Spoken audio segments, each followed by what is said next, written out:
Okay, hello everyone. I'm AihuaZhu from IMSG, the research scientist working for NOAA Nasty Star. Thank you for inviting me to be here giving a talk. Today I'm going to talk about the methane emissions from fires with a focus on trends and anomalies. Next slide, please.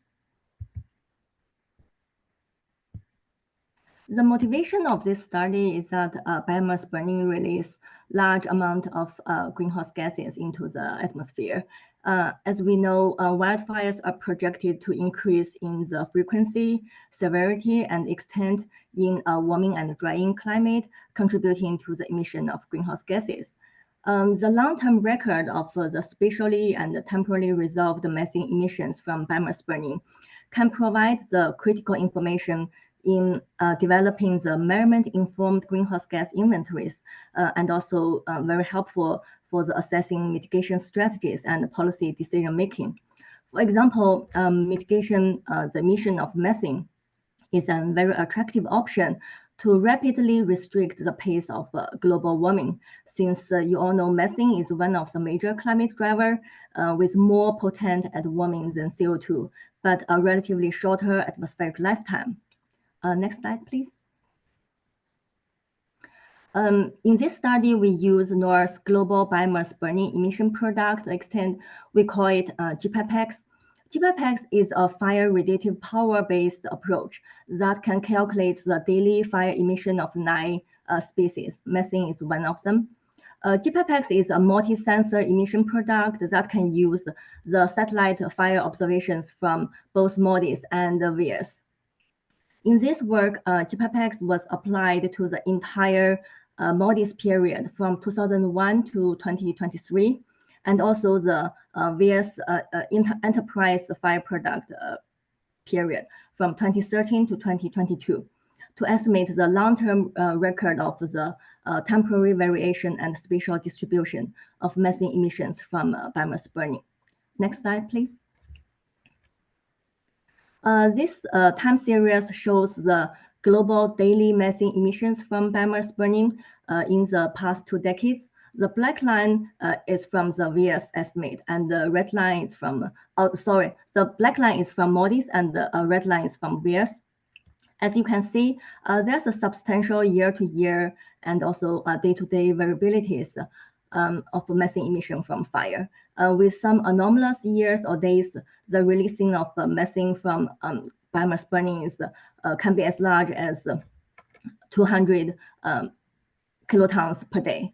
And that can offset the gains in the reduction of greenhouse gases from fossil fuel burning, like what happened in recent years in North America. And as we all know, MODIS era is coming to an end very soon. So we expect to use NOAA VIIRS instrument to extend this record into 2040s. Next slide, please. This map shows the spatial distribution of the annual methane emissions from biomass burning from MODIS in the past 23 years. The hotspots of the fire emissions can be easily identified in the map, like in Africa, some years in Australia, Southeast Asia, and South America. For certain years, you can see hotspots in California or Canada. Next slide, please. When we look at the seasonal pattern, it's clear that for different regions, the fire season is different. For example, in Asia, the fire normally peaks during March and April, but in Africa, it shows 2 peaks, one in June, July, August to September, another one in December and January. But for North America, it seems like the fire season lasts longer from April to September. Next slide, please. When we look at the emission of methane from biomass burning by region, on average, Africa emits about 9 megatons of methane from biomass burning, which is about half of the global methane emissions from fires. In Africa, the fire emission of methane is so large that are actually larger than the energy-related methane emissions there. And it is also about twice of the annual methane emission from the anthropogenic methane emissions, the dominant part. Next slide, please. When we zoomed in to check the methane emissions from biomass burning by country, you can see that some large countries like Brazil, Australia, Russia, US all has large contribution, but Africa country actually emits more methane emissions from fires.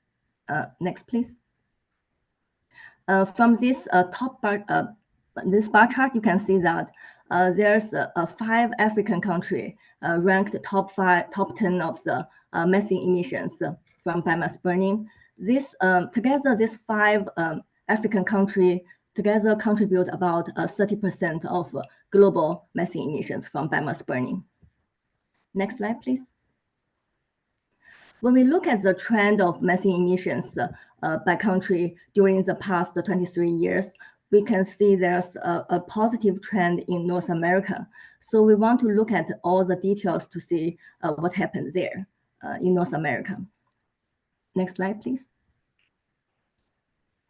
In this ridgeline plot on the right, it shows the daily fire emission of methane in North America compared with the past 23 years average. So basically, it's the distribution of the anomalies.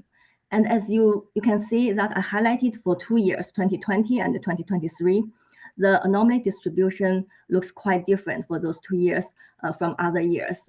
That's also corresponding to the high spikes of the daily methane emissions in the time series on the left. One of them clearly sees in the 2020s from the California gigafire. Another one is from the 2023 Canadian fire. So now I'm going to talk about those 2 fires. Next slide, please. For California wildfires, this monthly mean emission in the past 23 years makes the 2 years, 2020 and 2021, clearly stand out from all the other years.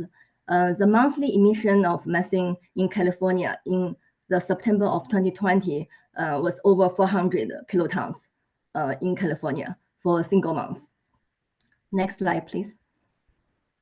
When we compare the methane emission from fire with the anthropogenic part in California, you can see that the annual fire emission of methane was over 600 kilotons in California, which exceeded the annual methane emissions from any the anthropogenic part, like energy, land use, land change, or the waste in California. Next slide, please. Now for Canada, this heat map shows the monthly mean methane emissions from biomass burning in Canada in the past 23 years. You can see that normally the fires peaks in June, July, and August in Canada, but in 2023, that's on the very right side near the close to the color bar. There's 5 consecutive months with very dark color from May to September. For each month, the emission of methane from biomass burning was over 500 kilotons in Canada. Next slide, please. Together, these 5 months released about 2.8 megatons of methane in Canada, which is about 7 times as large as the mean annual fire emissions in Canada in the past 2 decades. Next slide, please. When compare the fire emission of methane with the anthropogenic part in Canada, as showed here, in 2023, the methane emission from the wildfires surpassed the annual methane emissions from the sum of biogas, coal mines, oil and gas in Canada. And actually, the fire emission of methane in 2023 are comparable to the annual total emissions from the anthropogenic part, which is about 3.7 megatons. Next slide, please. I will talk a little more about the Australia bushfire in 2019 to 2020. As showed here, that's a 2 months daily emission of methane from biomass burning in Australia from December 1st, 2019 to January 31st, 2020. During this 2 months period, the total emission of methane from biomass burning in Australia is over 1,000 kilotons, which or more than the annual emissions from coal mines, which is about 800 kilotons per year in Australia. So, and also the coal mine actually is the largest contributor of methane emissions from the energy industry in Australia. Next slide, please. So as a summary, the contribution of fires to methane budget is not insignificant. Methane emissions from fires can exceed the anthropogenic sources, especially for regions with intense fire activities like what I talked before, the California fire, 2023 Canadian fire, and 2019 Australia bushfire, which can offset any gains from the emission reduction from the anthropogenic sources. So the global inverse models that derive greenhouse gases fluxes should take into account this natural source of methane. Reducing methane emissions has an important short-term influence on rapidly reducing the rate of climate change. It's vital to frame fire emission data in the context of policies, especially towards the net zero emissions, and also to appropriately assess the role of fires in each nation's greenhouse gas emissions and the mitigation strategy. As Modi's issue comes to an end, more work is needed using fire product from various sensors to continue this long-term record of methane emissions from biomass burning. That's it. Thank you.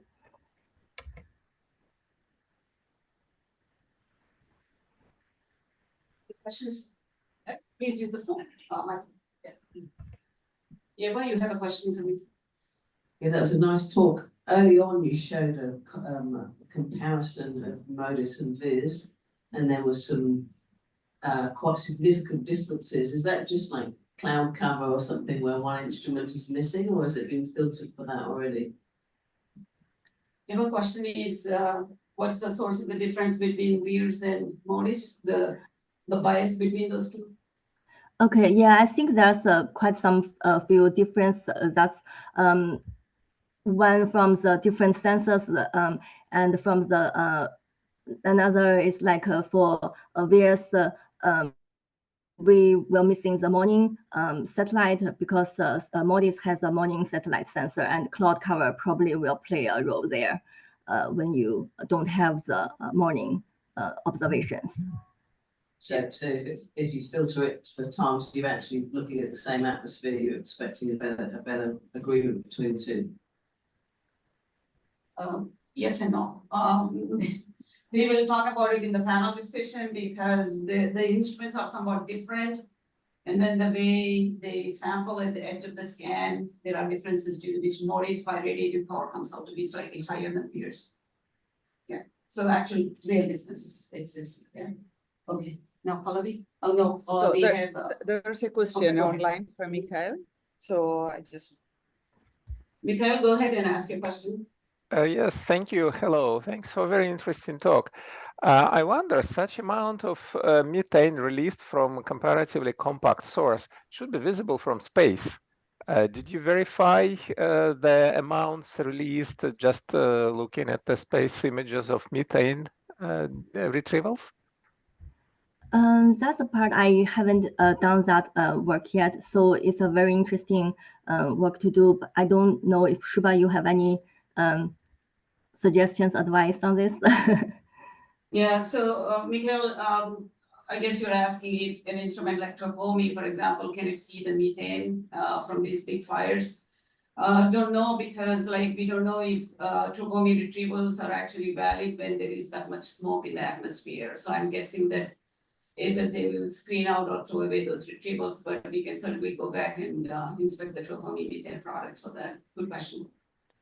It might be interesting, maybe adding to this, the smoke will settle, methane will stay. It's longer living than particles which are released from fires. Right. So it might, and the plume is comparatively condensed because the source is so dense. So it might be actually visible there, and it would serve as a direct evaluation of, let's say, emission coefficients and the concept. Thank you. Right. So just if I can follow up, yeah, you're right. The 2 point, the shockwave IR is transparent, but the methane algorithm uses the Weir's cloud mask as a screen for the cloud, and I don't know if this thick smoke will show up as cloud and then they throw out the scene as a cloudy scene, but definitely worth seeing, going back and inspecting that. Yeah, Cindy. I do have a question, but I also see in the chat there's questions. Christine said, do the methane emissions differ in different ecosystems? And then Mark said, following on from that question, do methane emissions differ by biome region compared to other emissions? Maybe we asked. Yeah. Go ahead, Eva. Do you have your So emissions? yeah, I think we are now recently trying to find the emission difference, especially the trend, to see the positive trend or negative trend. Is there any relationship with the ecosystem, the biome? And currently for at the country level, or the county level in US, for example, it's we do find some relationship with, especially in California, for example, there's a clear positive trend, and if the biome there should be related with that, and more detailed work are still ongoing. So hopefully we can find more findings for especially to get this links between the biome and the methane emission. Yeah. We shouldn't ask. Cindy has a question. Is there time for one more? Yeah, there's more online. Maybe Ava You can should, answer the yeah. online ones. in the Eva, chat. can you go ahead and respond to the questions in the chat window? Yeah, or even after. as well. Oh, okay. Yeah, I so we can I move just on. had a quick question though. Just like you said, you used the GBB GPAPEX. yeah, is that like particularly good for methane compared to other biomass burning data sets, or like was it chosen for being particularly good, or like did you compare to other ones for methane? You mean compare with other emission product? Yeah. Oh, okay. So we did some comparison with GFAS, and also I think the general pattern agrees very well. Is just maybe the magnitude of the values. There's some difference, and so because GFAS data we get online are using MODIS as an input, so we're trying to do the same comparison using MODIS only product to compare with GFAS, and there are some difference, but in general they agree very well.